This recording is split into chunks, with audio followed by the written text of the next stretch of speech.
Selamat siang, perkenalkan saya Triwurianingsih, mahasiswi Fakultas Teknik, Program Studi Arsitektur Universitas Mercu Buana. Di sini saya akan menjelaskan materi mengenai Pancasila sebagai dasar negara. Pancasila sendiri adalah pilar ideologis negara Indonesia. Berasal dari bahasa Sanskerta yaitu panca yang berarti 5 dan sila yang berarti prinsip atau asas. Penjabaran Pancasila dalam batang tubuh UUD NKRI tahun 1945. Pembukaan UUD NKRI tahun 1945 mengandung pokok-pokok pikiran yang meliputi suasana kebatinan, cita-cita hukum, dan cita-cita moral bangsa Indonesia.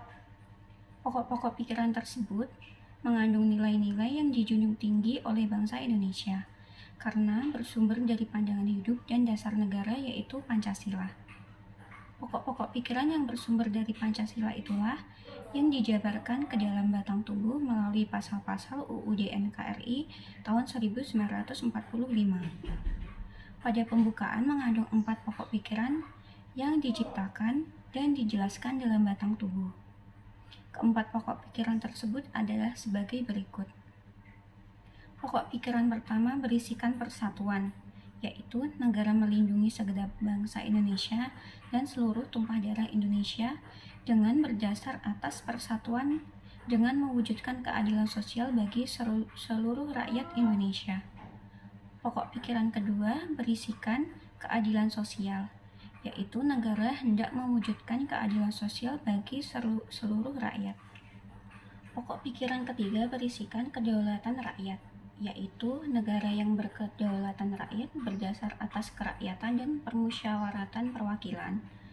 Pokok pikiran keempat berisikan ketuhanan yang Maha Esa, yaitu negara berdasar atas ketuhanan yang Maha Esa menurut dasar kemanusiaan yang adil dan beradab.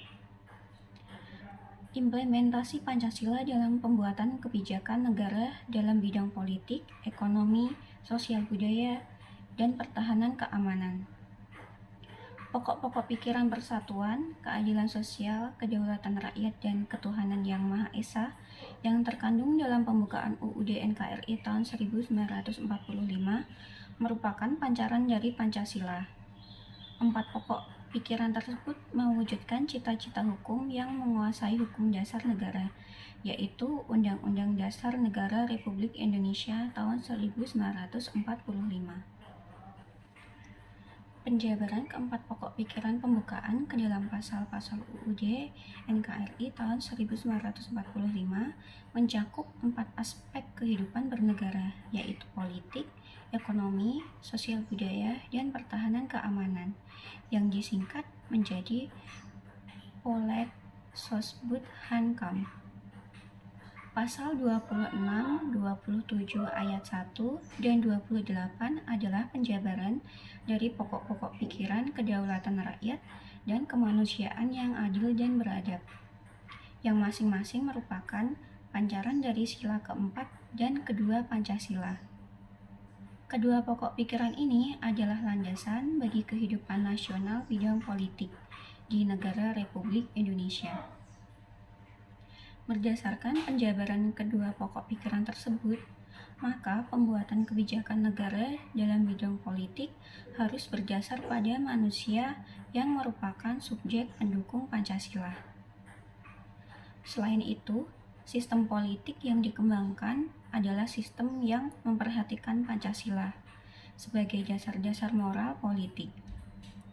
Dalam hal ini, kebijakan negara dalam bidang politik harus mewujudkan budi pekerti, kemanusiaan, dan memegang teguh cita-cita moral rakyat yang luhur untuk mencapai keadilan sosial bagi seluruh rakyat Indonesia.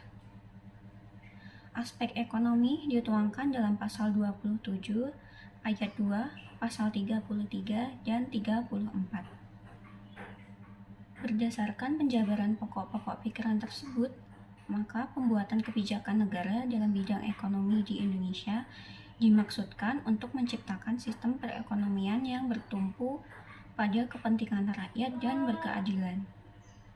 Dengan demikian, sistem perekonomian yang berdasar pada Pancasila dan yang hendak dikembangkan dalam pembuatan kebijakan negara bidang ekonomi di Indonesia harus terhindar dari sistem persaingan bebas, monopoli, dan lainnya yang berpotensi menimbulkan penderitaan rakyat dan penindasan terhadap sesama manusia.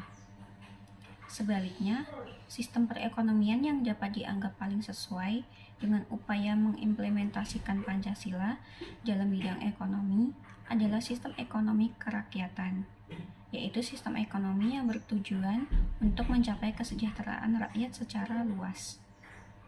Aspek sosial budaya dituangkan dalam pasal 29, pasal 31, dan pasal 32.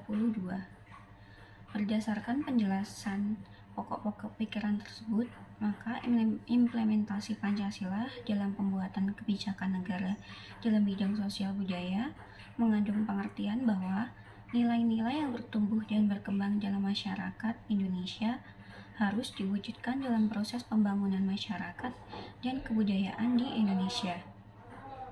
Pancasila dapat merupakan dorongan untuk satu universalisasi, yaitu melepaskan simbol-simbol dari keterkaitan struktur, dan dua, transendentalisasi, yaitu meningkatkan derajat kemerdekaan manusia dan kebebasan spiritual.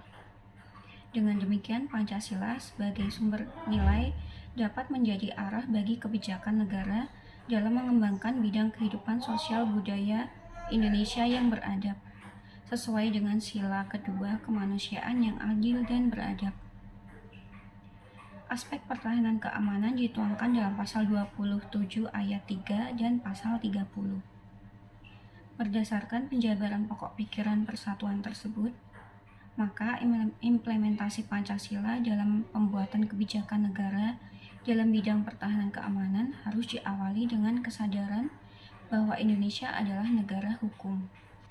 Dengan demikian, dan demi tegaknya hak-hak warga negara, diperlukan peraturan perundang-undangan negara untuk mengatur ketertiban warga negara. Dan dalam rangka melindungi hak-hak warga negara, dalam hal ini, segala sesuatu yang terkait dengan bidang pertahanan keamanan harus diatur dengan memperhatikan tujuan negara untuk melindungi segenap wilayah dan bangsa Indonesia.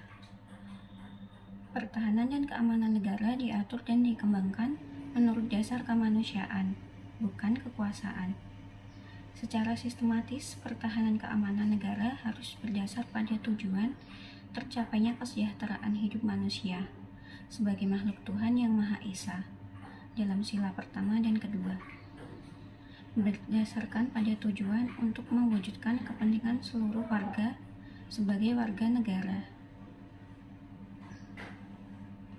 Dalam sila ketiga, harus mampu menjamin hak-hak dasar, persamaan derajat, serta kebebasan kemanusiaan sila keempat, dan ditujukan untuk terwujudnya keadilan dalam hidup masyarakat dalam sila kelima. Semua ini dimaksudkan agar pertahanan dan keamanan dapat ditempatkan dalam konteks negara hukum yang menghindari kesewenang-wenangan negara dalam melindungi dan membela wilayah negara dan bangsa, serta dalam mengayomi masyarakat.